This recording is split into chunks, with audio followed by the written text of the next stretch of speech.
Our world continues to change and push us in ways we have not been challenged before. On this show, we talk about these challenges, how to be aware of them, face them, and overcome them in your life.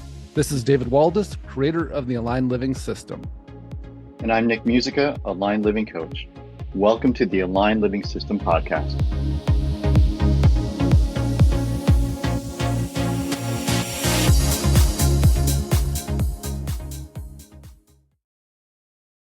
Welcome to the Aligned Living System podcast, season 2, episode 3. This is David Waldas here with Nick Music. I heard on your like episode 3, season 2, episode 3. You got it. So yeah, if you're not watching this on video, you couldn't see Nick giving us the countdown on his fingers. The wrong count.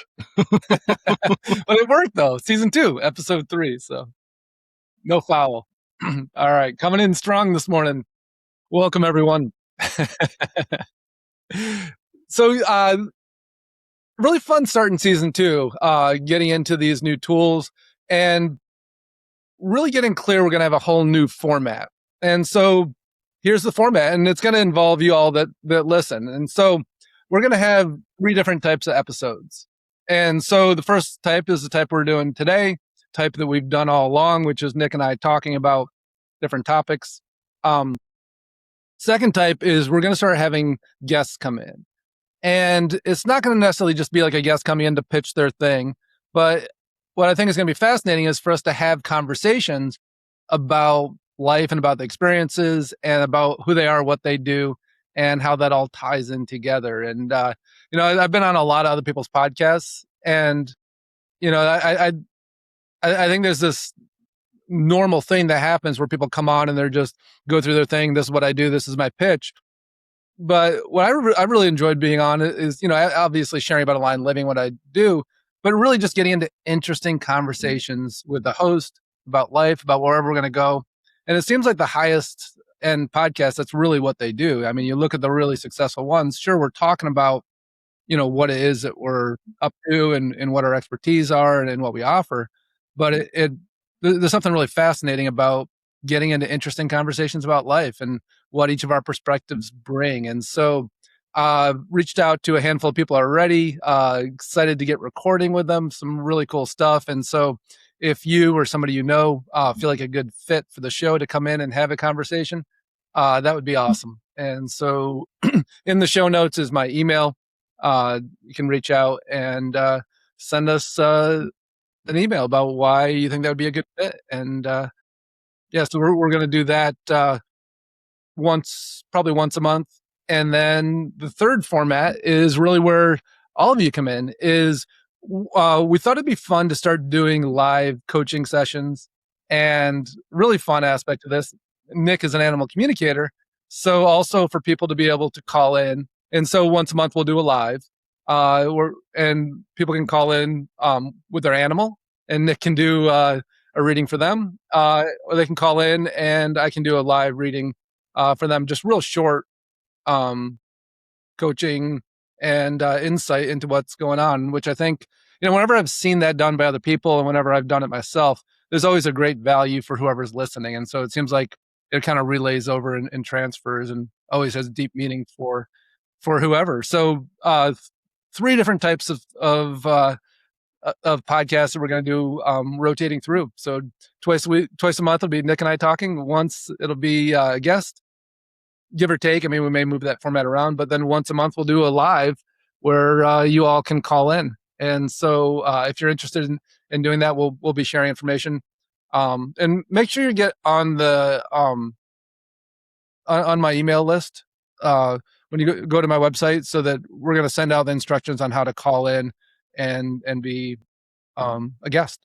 And again, that's, of course, there's no charge for that. It's just part of the podcast, and get these mini readings. And so Nick, did you want to share anything about the animal communication? Because it's a form of telepathy, right? 100%. 100%. Yeah. So you don't need to bring your animal. Your animal doesn't need to be there, doesn't need to be awake, doesn't mean to you. People ask that all the time, but I couldn't bring my animal doesn't even to need the to be place. Alive. Doesn't have to be alive. So on the planet, off the planet, the thing that will create the connection is your intention for me and your critter to connect. That's really what it's all about. Mm-hmm. And we'll start with, hey, what do you want to know? What's your question? And that will begin the connection, and then we'll go from there. But you don't have to have your animal on your lap. You don't have to have them near you. Not a thing. Beautiful. Yeah, really fun stuff too. And if you've never experienced it before, it's pretty damn interesting, right? Because we don't think of our animals that way. I mean, we of course we have these relationships with them, but I mean, you can speak to it better than I can. But there's kind of two aspects of the animal. Like there's the animal aspect, and then there's the higher consciousness, and there's a lot going on there. Yeah. And do you want to speak to that at all? It's yeah. I mean, the conversation out in the world is typically, if you're even having it, is consciousness with people. Mm-hmm. But rarely does the conversation ever turn into, I wonder if other things other than people have a consciousness. And the answer is yes. And like one of plants, those things, trees, totally. Yeah. And a life energy of those things and how they show up. Yeah. Which sounds even more out there until you have the experience. You're like, oh, interesting. Yeah. Okay. Consciousness completely. Is everywhere. Right. And so those little fuzzy things or feather things or hoof things that are running around with you that sometimes, and I was guilty of this, my little cat pooped in a box, and that was sort of the lens I had of him until he shows up one day and he's here to show me a couple things, and I'm not here to show him a couple things, right? And that was my entry point into this conversation. Very humbling. And so that typically shows up a lot. People go, hey, I want to talk about my dog and why it's biting people. And I go, that's awesome. Let's talk about your job and why it's a bad idea. Yeah. Or what's going on? Your dog wants to talk about your job, right? That's right. That's right. Yeah. I don't know, but are they? Tell them to stop biting people. Well, your dog is not interested in that conversation. Your dog's interested in your job. And then we'll get into why your dog's biting people. Yeah, which is an important aspect of understanding. If you're going to call in for a reading, it's not going to be necessarily like, oh, well, he likes that part of the yard better than this. I mean, that can be part of it. For sure. Quite often our pets are there for us and we're their priority. And that's a lot of what their behavior is about. And so 100%. It's really a reading about us as well as reading about the pet, right? Yeah. I mean, people typically come for a 3D conversation, biting, peeing on the couch, something like that. And the conversation, without a doubt, 100% of the time so far, has been, let's talk about you and your contribution or what this means for the peeing on the couch. Yeah. And maybe we'll talk about a favorite toy here and there, but it's typically not about that favorite toy. Yeah. And it can be a mixture too. I remember years ago, actually when my ex-wife was pregnant with our first daughter, Olivia, we had this woman, Joan Ranquette, she's a Hay House author and become a really well-known animal communicator. She lived in Golden and ended up doing a trade with Tracy. And so she came over to talk to our chocolate lab. And it was funny because Tracy was quite pregnant at the time. So our lifestyle was shifting a lot. We weren't doing some of the same things. And so we asked, one of the things that Jackson was our dog's name. One of the things that Jackson would do, it was funny. I feel like I can feel his presence now as soon as we said that.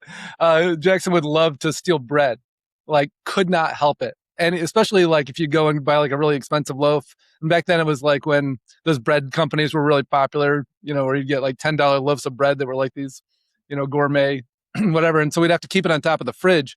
And if we didn't, even for a minute, he would just grab it and eat it. And it happened multiple times, particularly when we had visitors. And so we asked her to ask him about that. And the moment she thought it, all of a sudden he like turned and like buried his head, put his paws literally up over his nose. And she goes, he just can't help himself. He talks about how good it feels in his teeth when he bites down on it, and that it was the texture, right? The texture, yeah. He's just like, oh my God, it's just I can't help myself. I just can't. And so he was kind of embarrassed, but he was just like, it's just too damn good. I can't resist it. But then went on to say that like he missed going somewhere where I used to play volleyball, and I hadn't been doing it, and missed having as many people over at the house because we weren't having parties like we used to. And it was really practical, but it was also family dynamics. It was such a cool experience. And watching in real time as Jackson responded, he's totally here right now, huh? That's totally funny. you brought him in.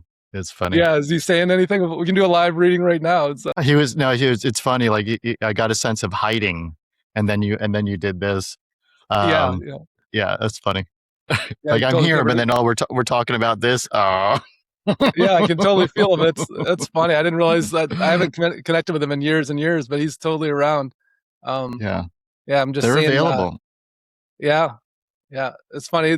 I never did any animal communication before Nick, and then as Nick started to do it, like I could see how Nick was doing it, and then it started like your cat Chucky started talking to me. But now it's Well, funny. he Like, would. yeah, Yeah, he would show up in conversation when we were talking, and he would just come from wherever he was, and he would jump on my lap, nail and it me was down. yeah, it was typically for you. It wasn't for me. It was Yeah, and accountability, like really pushing me to make the straight changes I shoot. need to make in Yeah, my life, and yeah, yeah, um, yeah. it was cool, and to reflect on things that maybe I'd been tolerating that I just shouldn't be. Um, yeah, it was awesome.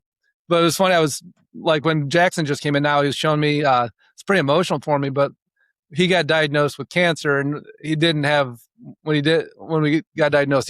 There was nothing they could do. He had like just a few weeks to live, and we took him. He loved being in the water, so we brought him to this place where he'd love to go swimming. And my daughters and I, and like I had to carry him out and set him in the water Mm, because he couldn't really stand up very well.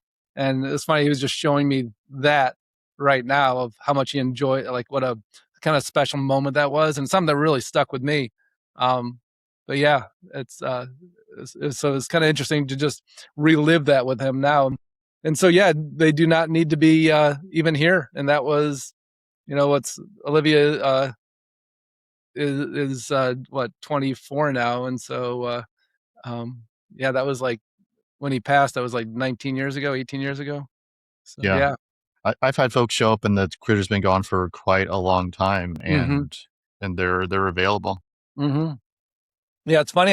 Maybe you can make sense of this, Nick, too, because now when he's showing me like a person, like a man. I don't know why, because he was showing me himself as a dog then, but he's showing me himself now like he's a guy. So sometimes this reminds me of when Chuckadoo passed. Like he showed Your cat. yeah, sorry, my cat. He was showing, and I went to Adelita afterwards.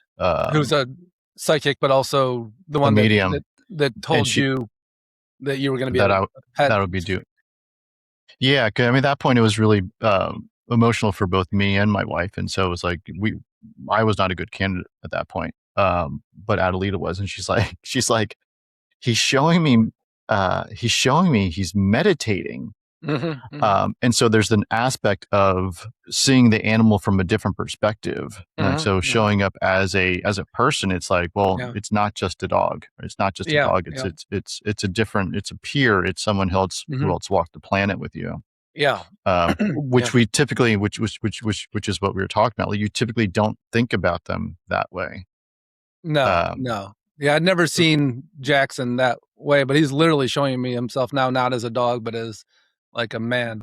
it's a little bit like, you talk to a teacher, um, and they go, you ask them, what's the most surprising part of you being a teacher? And they go, it's all the things I learned from the students. Mm-hmm. Like, Yeah, there's a absolutely, dynamic shift that happens, and you're absolutely, like, yeah. oh my God, And that's I had often no idea. reflection, right? Yep. Yeah. Yeah. Yeah. Yeah, fascinating. That's funny. There's the unscripted. I didn't expect Jackson to come back in after all these years, but my first kid. That's fun. That's fun. Yeah, it's pretty neat to feel. I feel he's going to hang out and talk to me after the show. And so, this is part of that world. In fact, one of my friends that I invited on the show, we're going to record next week. It's just the topic's going to be about what is it like navigating life as a channel, as having information that other people don't have, as psychically or intuitively knowing things. And it's really interesting. Like, people often think about, oh, that must be so cool.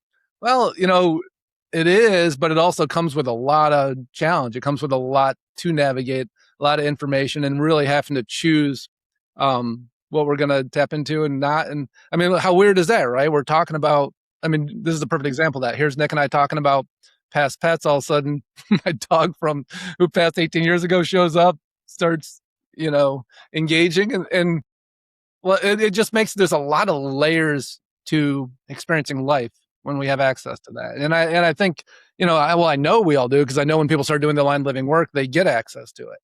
And so it's super fun, but it's also, it's a lot to navigate. And, one of the things I often talk about with clients when they're in, when they're in relationships where they have access to all this information, maybe they're super empathic or intuitive and their partner isn't, or they're comparing themselves to other people that are like, oh, they just seem like they can just breeze through life, is that the number of variables that we have in our life. And for most people that are living in a 3D consciousness, there's just not a lot of variables. They're just going through life, having the experience they're having, interacting with just a handful of things.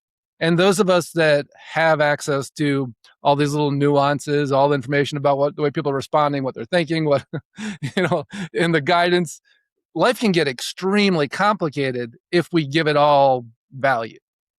And so it's a really interesting piece to bring back in and go, well, what's really important to me? What really matters? What should I be making decisions based on? And if it's just, making decisions based on all this information, it's just way too much data. I mean, we could look at it as, if you're making a decision right now with the internet, with AI, you can collect way more data than you could ever possibly need. And if all that comes rushing in and you haven't sorted it and you don't know what is more important than the other, it's just extremely overwhelming. And so a big part of having access to this is also being able to turn away what's not relevant and to really become focused. But so much of it, when it opens up for us, people want to just be in this non-ordinary experience of like, oh, and I picked up this little thing and this little thing and this guidance and this guidance. And it is part of the process. But then we have to get really pragmatic if we're going to utilize it in a way that we're making a big difference in the world. And that we're actually using it as just a way to show up fully in our full power and our full expression of self. Because we could easily get hijacked by all the information. And I think that's, when you look at empaths, as most people that have these capacities are, it's just so easy to get sidetracked. And so that's a big part of what aligned living is going, okay, let me organize that. Let me get really clear about what's relevant to me. So the information I'm tapping into and hearing very clearly is where I'm operating from, not just in all the information, because that can just get us on everybody else's agenda. You don't need to be the weather reporter on TV and seeing and feeling all the weather and then reporting on it. It's what's letting other people's discomfort that we feel in us hijack us, so we're so busy resolving everybody else's stuff and instead of moving forward on our own. And so it's a really fascinating part of all of this, right? Like, and it's kind of a fun real time example of what that looks like. Like, oh, okay, well let's talk about Jackson from it shows up at unexpected times, that's for sure. Super fun. So with all this new stuff, as I said, I've been kind of coming out of a cocoon, and both Nick and I are kind of revamping a lot of the things that we're doing. And so wanted to just give you a quick overview too of a couple things that we've shifted and changed. So of course, I've been doing one-to-one sessions since the beginning, and I still work with a handful of high-performing clients and have openings here and there for that. But the group programs, and everything starts with a 12-week program to really learn the aligned living system and learn all the new tools. And anybody that's worked with me in the past to come back, like, there's just so much new information. It's so exciting. And like I said, it's working with the inner space now. A lot of aligned living was outer world, inner world, and now we're sovereign. Now we're really aligned and attuned with ourselves. And so the new stuff is, what do I do with that? How do I really fill that out and really get a deep sense of myself? And super fun stuff. But the group stuff, I used to do like small groups of like 5 to 7, and decided to just shift it to groups of and the small group stuff now is groups of 3, and people can form them themselves and they get a discount if they do that. But also it's a way to make it super intimate, much more like the one-to-ones. And it's super fun. And of course, still offering the coach training, which we're going to have the next cohort coming up in the fall. And that's so fun, taking everything to another level of, if you've already been doing the work, and your focus is on how do I stay aligned, the moment you start becoming a coach, it's not about how do I stay aligned. Like staying aligned is a prerequisite, which is one of the fun things about coaching, or even just seeing yourself as somebody who utilizes their consciousness to affect people in positive ways and help them stabilize, help them be clear. The moment we're doing that, like so many of the coaches, even if they don't become practicing coaches, it just makes their alignment a prerequisite instead of their goal. And the moment that happens, we just find ourselves automatically in alignment way more. And so even if you're not interested in being a coach, it really is kind of the next evolution of the aligned living work, because it just forces you to just, well, I have to be in alignment to do this, so that's just where I am. Anybody that's been a parent or anybody that's had a job, like, well, when I show up, I have to be this way. And so I just find a way to do it. Yeah. Yeah. It's very similar to that. Yeah. Yeah. That being aspect of the work. Absolutely. Yeah. Absolutely. And so the other thing is the Tuesday night group that I've done forever, restarting it now and building into a bigger group where we meet for an hour, and I'll have some sort of whatever's the energetics are doing right now. I'll talk about that for a little while. We'll usually do an exercise and a meditation. And it's a great way to keep your alignment, to keep focused on it. And that's like a real entry level price point, but really deep work we're still doing. So that one's $97 a month. And I'll put a link on here where you can get the first week for free if you want to try it out. And that's open to people who've done aligned living work and haven't. So anybody that's interested in having experience of it, we meet every Tuesday night and it's recorded. So it's 5:30 to 6:30 PST, Pacific time.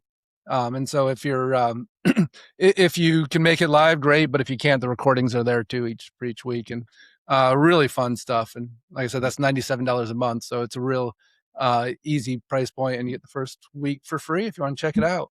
And so those are kind of the main things that are going on. Of course, as I said, I'm working on this new book, and that will be out for long. Looking for shopping it around right now, and so super exciting stuff.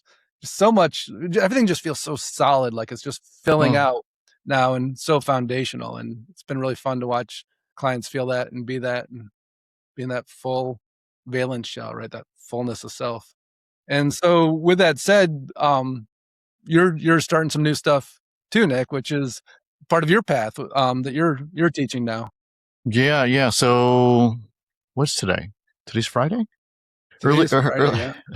Earlier this week, started Jailbreakers, which is for folks who want to move beyond where they currently are. Right. The idea came to me when I was starting to think about when I started working for myself in 2019, and you were coaching me at the time. And that was super. Guarantee we have that says once you work with us that you'll be unemployable. It was super helpful. We just get so clear that we like people get so driven to do their own thing. You want to do your own thing. Yeah, you want to do your own thing. You want to give it a shot and see how it works out, and see what you can make. And so that was super helpful, because I was talking to myself and the wall and the cat and like right, like it was a lot of isolation. You didn't realize how much you're talking to the cat at that point. True. But there was a missing element of group that it just wasn't available. It just wasn't available. Other people doing the same thing that you're doing. 100%. When you were leaving your job to go start your own thing. Yeah, and what does that feel like, and what does that sound like, and what are the challenges folks are coming up against? And so I was lucky to be able to process those things with you, and having been in groups since then, groups have their own benefit. One-on-ones have their own benefit. And I thought, well, I wonder what the group would look like that I create. What would that look like? And so working with folks who are looking for whatever that thing is, whether it's a book or the new job or a different position in the current company or whatever it is, but that thing it doesn't necessarily mean a destruction of the old, but if you're feeling like what I've been doing is feeling really confining and limiting, and I'm going to move beyond that to something more. And it could be leaving the job. It could be a complete overhaul, or it could be I'm going to write my book, or I'm going to So the North Star is really your own creative, plucky spirit and how that wants to show up. I like that. and how it shows up for other folks. And so like you can feed off that, you can create in contrast, but having a group of folks who show up to have a meaningful conversation once a month Mm-hmm. around what's top of mind. You bring yourself, I bring a question or two, and you leave with what's most meaningful. So keep it Great. simple. Mm-hmm. Once a month is the commitment. You can go to nickmusica.com. Up in the, I think it's under resources, jailbreakers. You can sign up there. Mm-hmm. Do the monthly if it sounds like something you want to check out. If you're like, no, this is something that I think would support me through the year, do the year. Mm-hmm. But it's another option to get in front of peers and have a space for conversations that we simply do not allow ourselves to have. We don't carve out time for them. Yeah, and that's great. I think so many people are feeling that drive inside them right now of like, I want more. There's something that needs to be expressed through me, and I think it can be really easy to dismiss that, put it off. But what I'm seeing is more and more people that are just like, it's now, right? Like this thing's been bubbling up. The spark is in me, and it's not something that is serving me to contain anymore, or put it on the back burner, or put it on the shelf. Yeah. I mean, so we've talked about multiple opportunities to give yourself the opportunity of exploration and discovery. This is one of them. Yeah, beautiful. Yeah, so yeah, it's so fun having all this new stuff, and for whatever reason, it all just feels so solid. Before when the energetic structure I got for all the stuff that I was doing, and you can see if this relates to you too as well, Nick. It almost felt like I was on a rocket ship and we're going from here to there. Like, and again, like the transformation, we could say a third dimensional reality to a fifth dimensional reality. Like we're changing what is, and we're going to this new stuff, this new location, and it feels like we're traveling. And with all this new stuff, it feels like, oh, we've arrived, and now we're actually holding the space. Now we're operating from a solidifying, operating from a grounding it in, operating from this place that says, yeah, this isn't about us like being in this, high speed motion. It's really about, okay, now let's create a home here. And that is the next, I mean, it makes sense, right? That's the next version of what aligned living is. Before it was learning how to, deal with the world, let it be out there, find us in here. And now it's really moving in. It's about really expanding, being the full octet, the full valence shell, the expansion of self. If you've watched any of the other episodes, I'm making reference to that sense of just being in our fullness, our completeness, and then showing up to the world from that place, as opposed to navigating all the stuff that's coming in. And it feels so solid and so foundational, which I think is rare in energetic work. And stuff that feels so new. So I was talking actually it was my publishing agent. I was talking with her the other day, who's she's been doing this work, and she said, it's really an interesting time where I'm feeling more solid than ever, and just that relating to self, which is what this work does. It gives us this internal relating to self, and it keeps us from needing the same things from the outer world, right? Because we're meeting them inside. It's that divine masculine, divine feminine coming together, or child, like really just feeling like, oh, everything's right here with me, in me. And then I want to engage with the world, but now I don't need the same things from the world, and the world doesn't necessarily need the same things from me. And so how I show up is kind of new. It's a little bit foreign. It takes some adjusting, but how I'm showing up inside me feels so solid and so full and so grounding and so stable, that it makes outward interfaces just different, and kind of a new world, a little bit strange, but super fun. Yeah. I'm recalling one day sitting with the cactus San Pedro, and I heard, you don't solve problems, you come here to create. And so there was this really big messaging of differentiation of, and there's always going to be problems. There's always going to be something someone wants you to do for them. Right? What's the line? If you don't have a dream, someone will recruit you for theirs, right? Yeah. And then you end up solving the problems that are within that framework, and then and you go from there. But the other opportunity is to create an alternative to that. Yeah. And to outcreate the problem. We're not solving the problem. I love that you brought that up, because that is a lot of what happens with this work, right? Is we're working upstream. So we're not even like engaging with the discomfort. We're not engaging with the problem. We're not engaging with what's wrong. We're operating in a way that ends up resolving it. but it seems like it has nothing to do with it. And so we're just operating in a way that's just more clean, clear, more aligned with ourselves, and we're creating something. We go, oh, look at that thing that used to be a problem isn't a problem anymore. That's And right. I actually never really addressed it. I moved into a different part of me where cleaner, clear, established, solid, grounded part of me, where that thing just it doesn't come up anymore. It's just not relevant. Yeah. Um, Yeah. and We're not looking to make better wheels on the horse and buggy. We're looking for, we're creating the automobile, or we're creating whatever means of transportation is better. yeah, it's not the same game. And Yeah. I mean, it's Different. similar to what we talked about at the beginning, of our call of, um, all the new stuff that's coming in. Like, it's the way that we used to operate, right? The way that the things that we used to put our energy into, the all the information that we would know intuitively or psychically or picking up, that just felt really relevant. Now it just doesn't really feel relevant because it's engaging us in the problem. And no, like, it's really interesting, the difference between guidance and picking something up intuitively. When we're picking up something intuitively, like, oh, this person's thinking this person's feeling this, I feel like this is going to happen, I feel like that. Like, well, that's great. That's all the chaos of the world. But when we're really aligned with ourselves and tapped in, we're just going, oh, this is what I'm doing.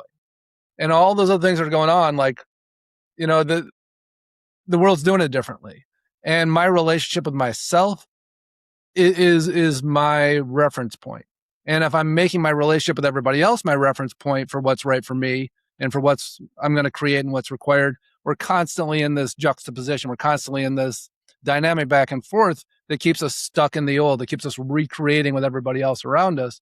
And when we go into the space internally, we're just like, yeah, well, that's just not relevant to me. I can understand why they're thinking that way, and I can understand why they're going this way and what they're doing, but that has nothing to do with me. And even though that may be uncomfortable for me, or I may want to help them shift that or change that, if I'm engaging with the problem, like, I'm not, like you said, putting better bearings in the wheels for the buggy versus, like, well, I'm going to teleport now instead.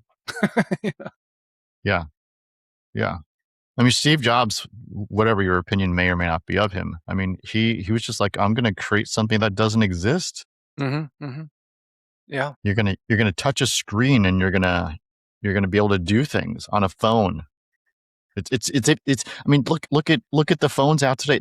It's really hard to say that they're not phones. You No, just no. happen to make a phone call on them. Yeah. But Yeah. And there's that's probably the thing we use it for the least. When you look at how much time you spend on your phone, actually talking on it as a phone is probably the least. my goodness, it's so funny. I was looking at my phone yesterday and I'm like, what apps on here do I not use anymore? Mm-hmm. And I deleted a couple, but not once did I think anything about actually making a phone call in terms of Yeah. usage. Like, it just wasn't a thought I'll of. take the phone app off of it. Like, I never make calls. I don't need that. Just wasn't a thought of, oh, do I make calls or not make calls on this thing? It's like, I don't use this, I don't use this, I don't use this, but just not think about it as a phone. Yeah. Yeah, yeah. And So it's a great creation. analogy for what happens when we're like, well, I'm not trying to solve these problems. I'm creating an experience where those problems are not even happening, much less relevant. Like, they're just not part of my reality. Yeah. And Yeah. most problems are the things that make us uncomfortable, or things aren't working the way we want them to. And so when we just, and again, it's one of those things that's hard to really put to words, because all of this is about internal experience. And one of the big things that shifted with this new work is the grace that shows up inside of us. And when that grace is there, we give a lot more permission for other people to be how they are, and a lot more permission for us to have struggled the way that we've struggled. And when we're not fighting with that anymore, it doesn't have the same value to it. We can just go, oh, well, I can just set that down and I can actually create what I want to create. And it's also okay for me to make mistakes. It's okay for me to not be perfect.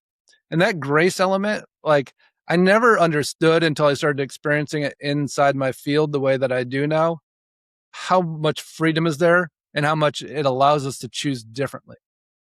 Because if we're afraid of making mistakes, or if we feel like we got to help somebody else with something that they're struggling with, or for me, the big one was taking it personally. Like, why would they act that way towards me? Like, I don't like, in realizing that giving grace allows people to be how they're going to be, and engage how they're going to engage. And I would have never said that. It just wouldn't occur to me. I didn't have that link in my mind that said, oh, by just having more grace inside of me, it doesn't feel personal when people do things that are frustrating or upsetting to me, because they're not really that frustrating and upsetting anymore, because I'm giving them grace. I'm giving me grace. And then there's just another choice to make. And that freedom, I don't know if you can feel it. Like I can feel like there's an energy. And there's an interesting part of this too, is a transference. And so as I'm talking about this, I can feel this energy coming off of me that's just soothing, that creates a nurturing experience for myself and for people around them. I mean, it is grace. And it's pretty remarkable what happens when we hold that in ourselves and offer that to others and to ourselves. All the dynamics just start to seem to shift. And when people try to cling to an old way of like blame or anger, like it just looks really silly in that energy. Yeah. So Fun more stuff. of that. More of that More in of that. season. Where are we? Season 2? Season 2, episode 3? Season 2, episode 3. Of course, season 1 was 108 episodes, I think. So we'll see how long season 2 is. Standard Netflix. Yeah. Absolutely. Well, thanks so much for listening. I know it's funny that we tend to go over, but we'll put information in the show notes. If any of these offerings look really interesting to you, Jailbreaker's really awesome concept. So right in line with everything that you've done and been doing. The weekly group coaching, awesome, fun way to do that. And then I'm really curious to see who's going to be calling in with wanting some real-time coaching and messages, communication with their animals. Awesome. So again, subscribe so that you have the information of how to call in. And you just go to my website, davidwaldas.com, and you can get on the list there. And I think there's a pop-up on there now too to join the weekly group. So with the first week free. Awesome. All right. Well, thanks so much for tuning in, and we will catch you all next week. We hope you enjoyed listening to today's podcast. And if you did, please subscribe so you can catch the next episode. If you want to learn more about the Aligned Living System and how it could support you in your life, check out davidwaldas.com.